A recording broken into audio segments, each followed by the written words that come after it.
Thank you so much for this wonderful opportunity to speak to brothers and sisters together about the work at the United Nations in New York. Okay.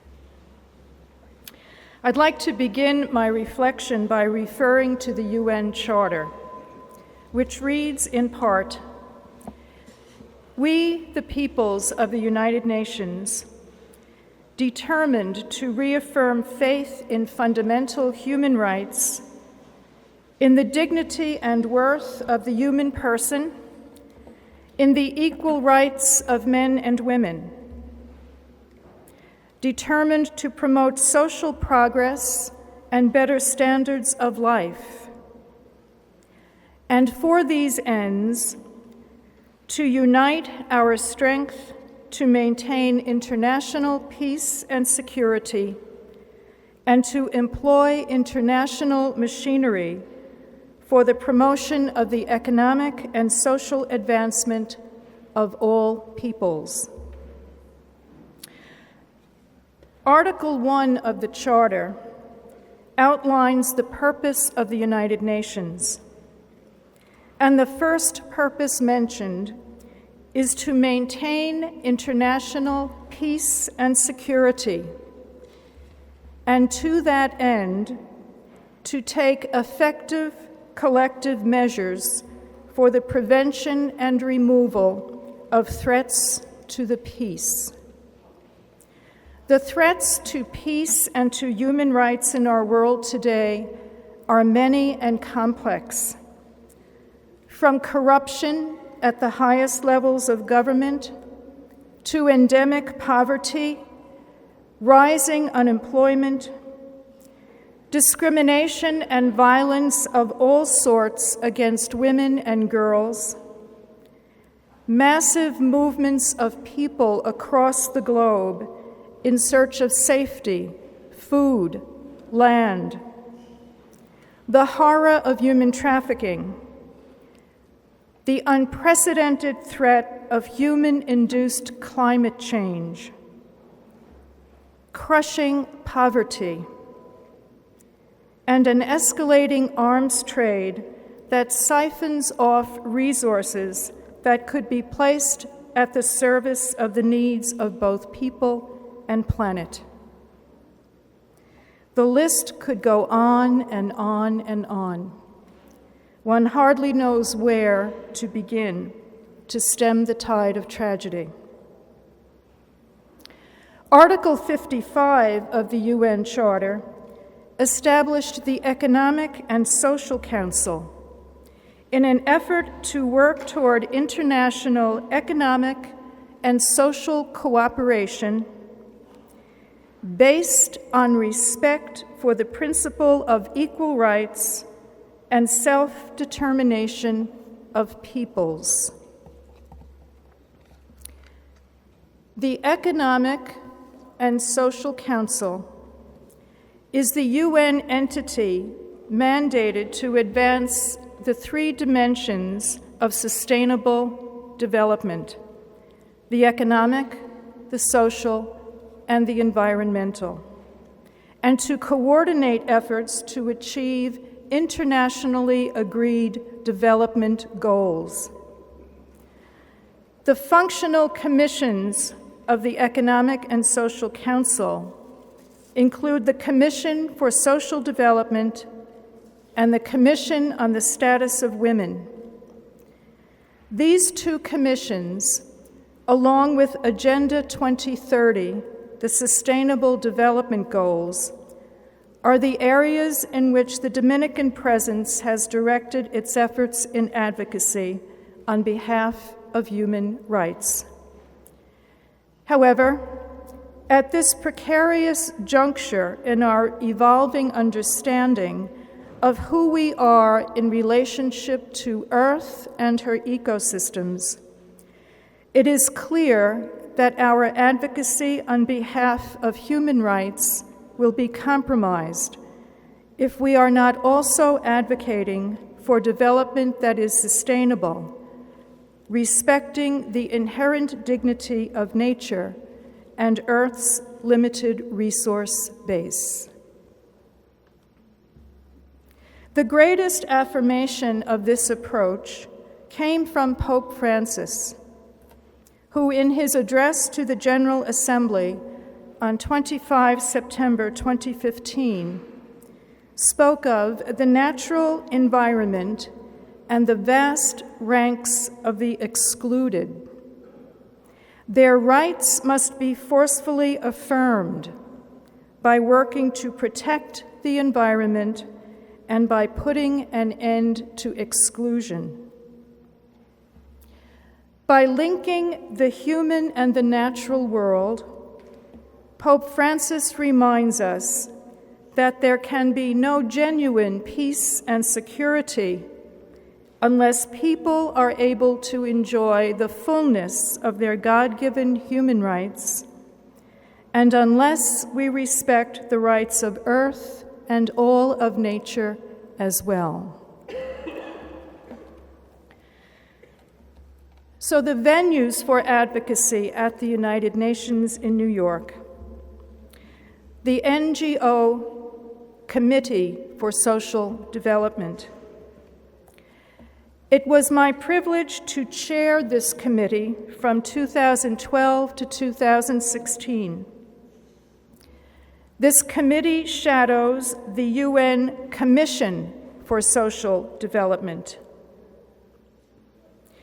The three primary themes of the Commission are poverty eradication, full and decent employment, and social inclusion.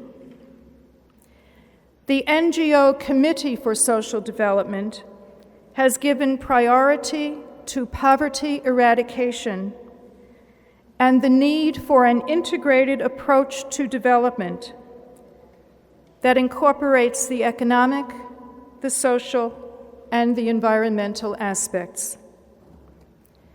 As chair of this committee, I have had the opportunity to address the member states of the Commission for Social Development as a representative of civil society. My remarks to the member states have highlighted the following: the importance of a human rights-based approach to development that also respects the integrity of Earth and her ecosystems. Gender equality in decision-making and leadership positions. Social protection floors as a way to reduce inequality. Participatory economics, which provide a means to dramatically expand the pool of those giving input on decisions that affect their development. Formal and informal quality education for everyone, empowering people to become agents of change in their societies while exercising their rights and their responsibilities. And innovative sources of financing for development, which include the financial transaction tax, the Global Fund for Social Protection, and the reduction of military spending. I've also had the opportunity to represent civil society in a panel discussion on rethinking social development in the contemporary world. This was in conjunction with the 2015 Commission for Social Development, anticipating the pending Sustainable Development Goals. So among the ways I and my colleagues on the NGO committee have advocated on behalf of human rights are the following.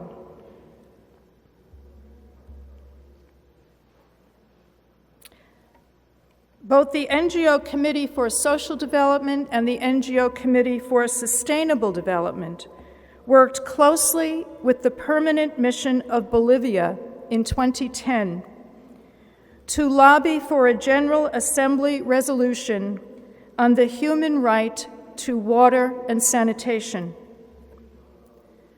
This UN resolution formally recognized the right to water and sanitation and acknowledged that clean drinking water and sanitation are essential for the realization of all human rights. The resolution calls upon states and international organizations to provide financial resources to help capacity building and technology transfer to help particularly developing countries to provide safe, clean, accessible, and affordable drinking water and sanitation for all. We have also advocated for the implementation of the International Labor Organization's recommendation concerning the establishment of national social protection floors. Social protection floors assist member states in covering the unprotected, the poor, and the most vulnerable, including workers in the informal economy and their families. It is an effort to ensure that all members of society enjoy at least a basic level of social security throughout their lives. Universal access to basic social protection and social services is necessary to break the cycle of poverty, to reduce vulnerability to shocks, and to enhance people's capacity to manage and overcome situations that affect their well-being.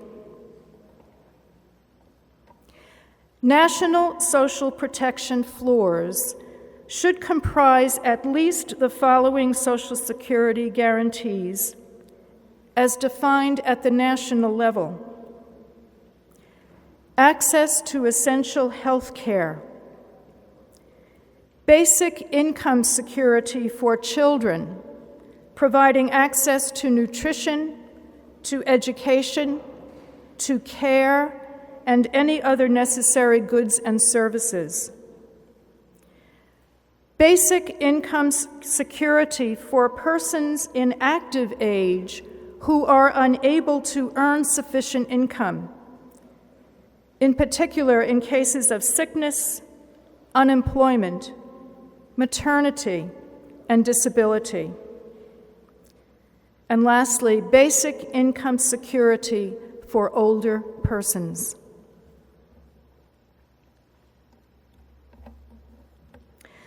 The NGO Committee for Social Development had several opportunities to meet with the UN Special Rapporteur on Extreme Poverty and Human Rights, Ms. Magdalena Sepulveda Carmona. Her findings indicated that poverty is both a cause and a consequence of human rights violations and an enabling condition for other violations. As a committee, we advocated for the adoption of the guiding principles on extreme poverty and human rights by the General Assembly. Based on international human rights norms and standards, the guiding principles provide for the first time global policy guidelines focusing specifically on the human rights of people living in poverty. They are intended to be a practical tool for policymakers to ensure that public policies reach the poorest members of society, respect and uphold their rights, and take into account the social, cultural, economic, and structural obstacles to human rights enjoyment faced by persons living in poverty. The Human Rights Council adopted the guiding principles at its 21st session in September 2012. On 20 December 2012, the UN General Assembly adopted a resolution on human rights and extreme poverty. The rights enumerated in these guiding principles include the right to life and physical integrity, the right to equal protection before the law and to recognition as a person before the law, the right to food and nutrition, to water and sanitation, to decent work, health care, and to education.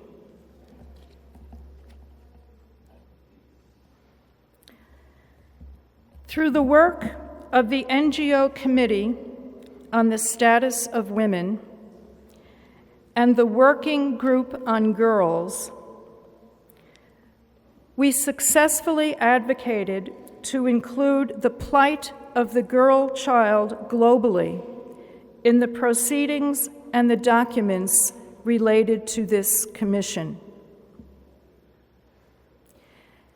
The occasion of the two-week commission in March has also provided me with the opportunity to invite sisters from the continental regions of Dominican Sisters International to participate in both the sessions of the commission and its many side events. In 2016, we had sisters representing Kenya, Ivory Coast, Timor-Leste, India, Brazil, Argentina, Norway, and the US. In 2015, sisters representing Australia, Marie-Therese Clement and Tina Veloso Freitas from DSI, Bernadine Cargi from the US, and Bernadine is with us here, Emanuela Okafor, Nigeria, Sandra Ede, Brazil, Marjolein Brunijn from the Netherlands, and Marjolein is with us here. 2014, Pilar del Barrio from Spain, and Pilar is with us here.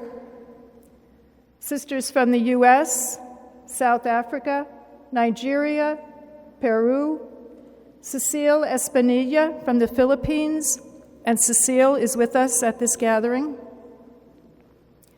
And in 2013, once again, Cecile from the Philippines, sisters from Ireland, the US, Nigeria, and Peru. We have shared the realities of women and girls in our respective countries. Together, we have come to appreciate more fully that women's rights are human rights, and we've experienced a marvelous sense of solidarity as Dominican sisters.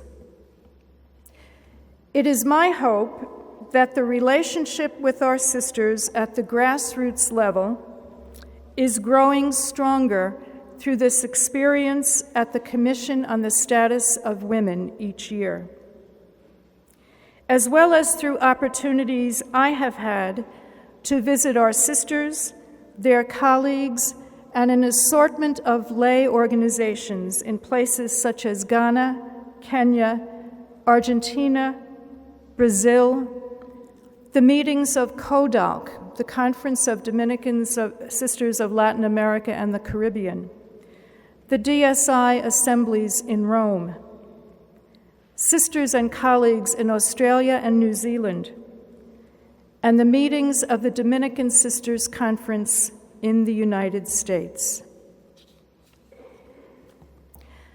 Another venue for advocacy in New York is Agenda 2030, the Sustainable Development Goals.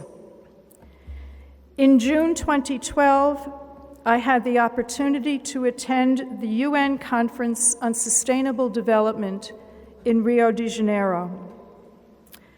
Along with many colleagues, we submitted a position paper prior to the conference, which reflected our concern that both people's needs and human rights and the health of the planet be given priority over the growing overreach of corporate influence.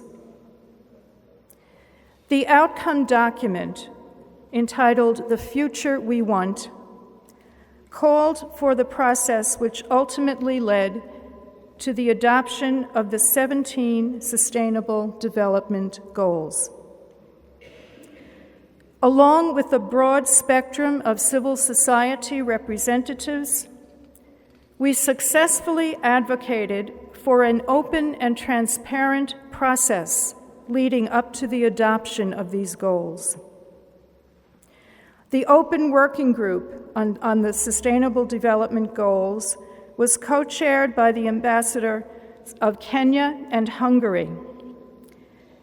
And when the Open Working Group was in session, these co-chairs held morning briefings specifically for representatives from civil society.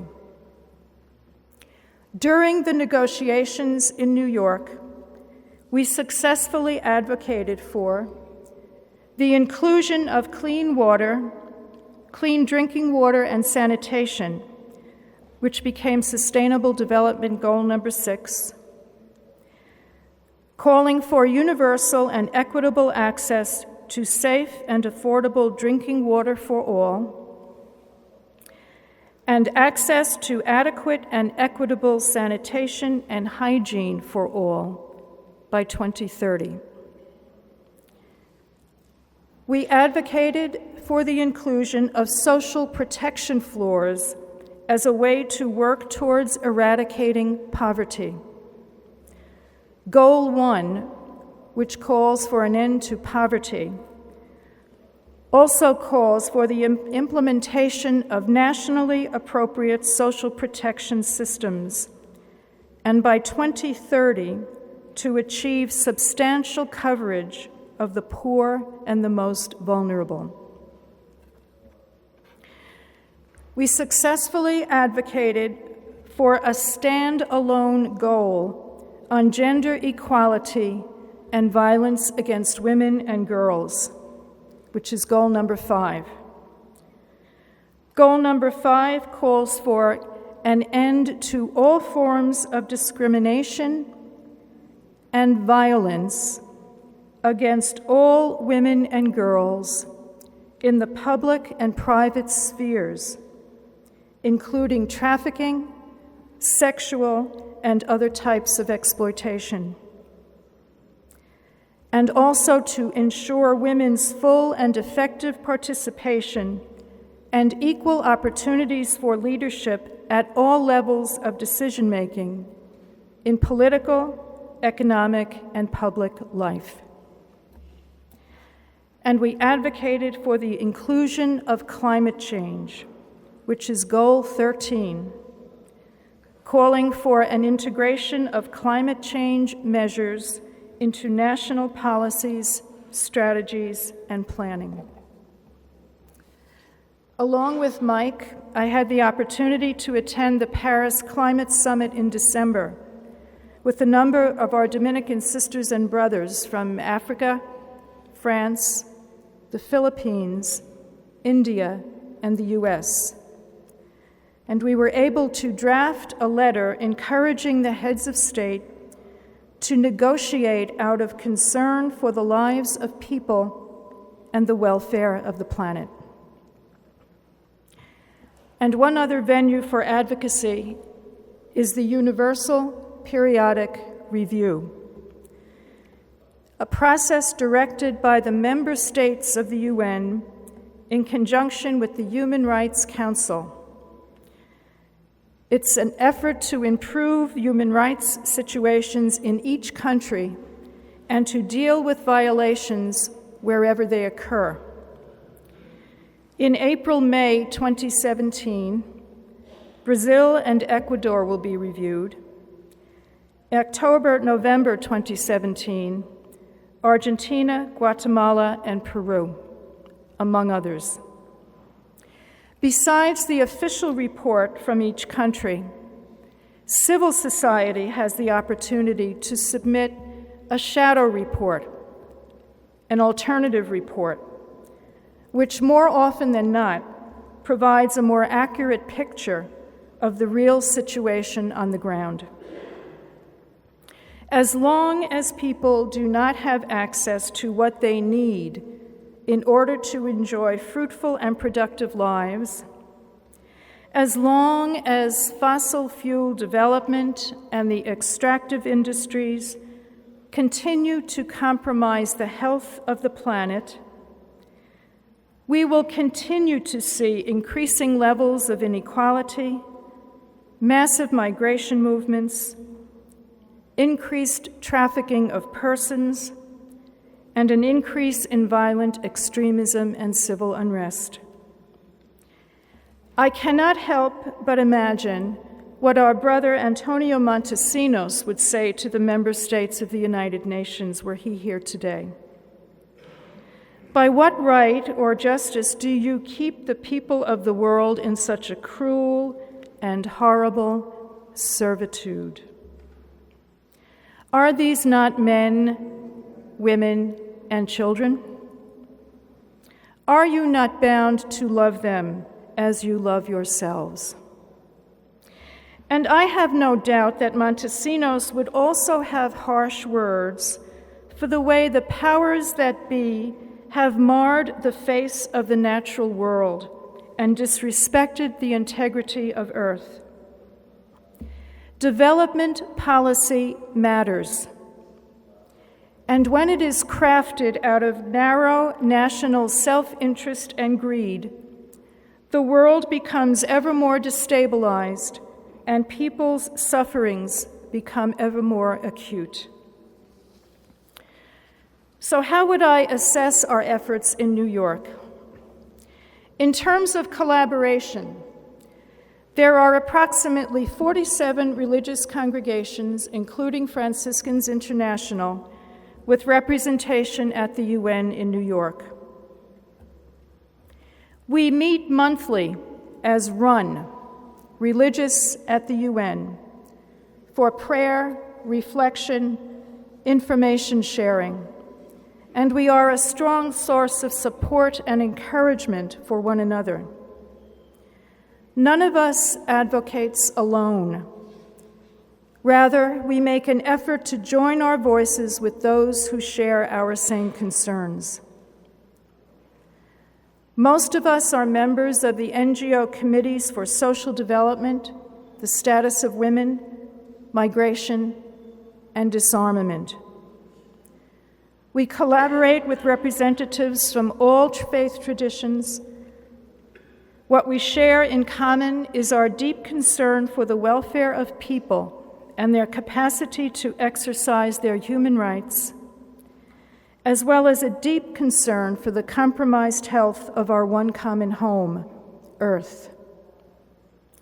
There is greater likelihood that we will be heard when we speak as committees as opposed to individual organizations, because over the past several years, the space for civil society in New York has shrunken considerably. Are we successful? It's very difficult to measure the success of our advocacy efforts in light of the complexity of our world today. The several examples that I have shared with you seem almost insignificant when we consider all that's happening on the global stage.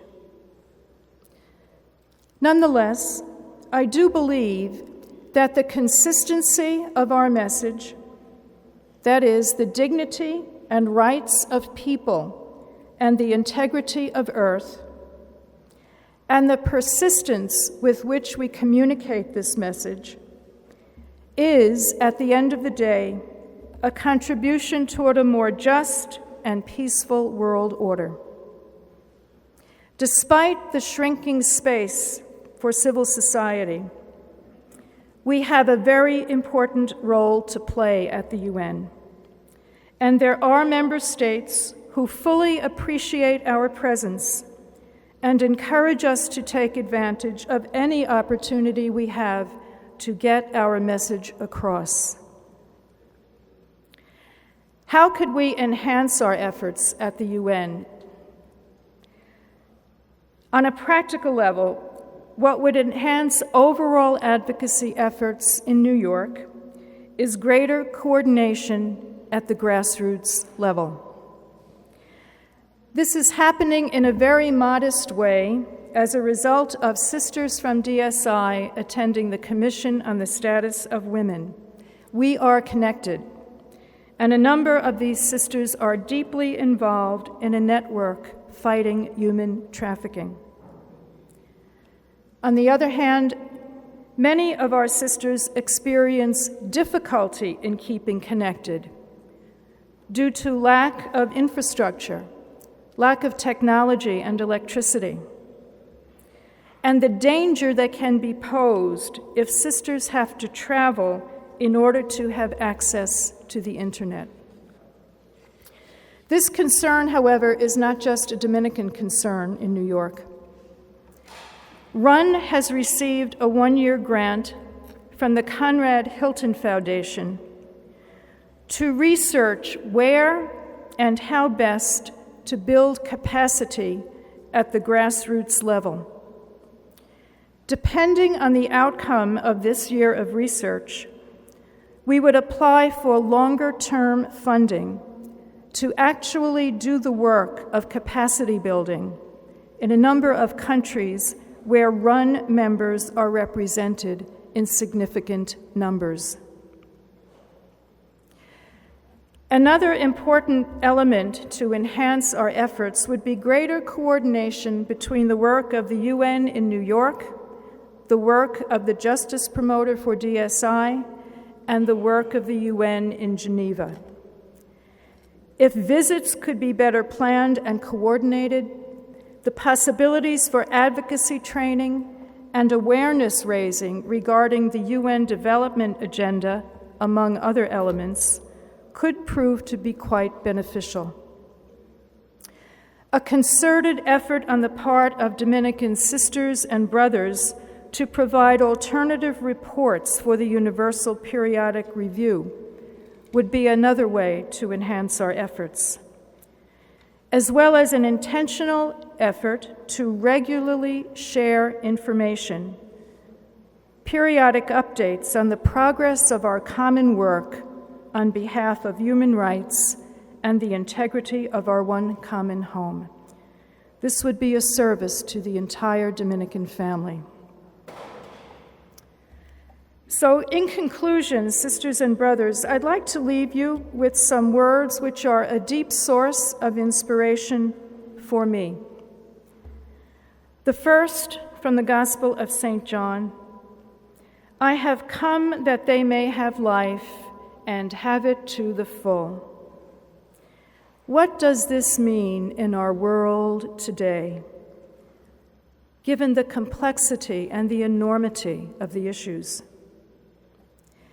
As I reflect on these words of Jesus, I pray to grow in my conviction that whatever I and my colleagues are able to do on behalf of human rights and the integrity of Earth is, in some small way, a contribution to the overall global common good. And what helps me to grow in this sense of abiding hope are beautiful words written by the late Czech playwright Václav Havel. Hope is a state of mind, not of the world. Hope in this deep and powerful sense is not the same as joy that things are going well, or willingness to participate in enterprises that are obviously heading for success. Rather, hope is the ability to work for something because it is good. So, sisters and brothers all, I trust that as a result of this Congress, we will continue with greater fervor to strengthen our bonds in the great hope that what we do together has the power to change the world. And in the words of our sister Catherine of Siena, let us all cry out as if we had 1,000,000 voices, for it is silence that kills the world. Thank you.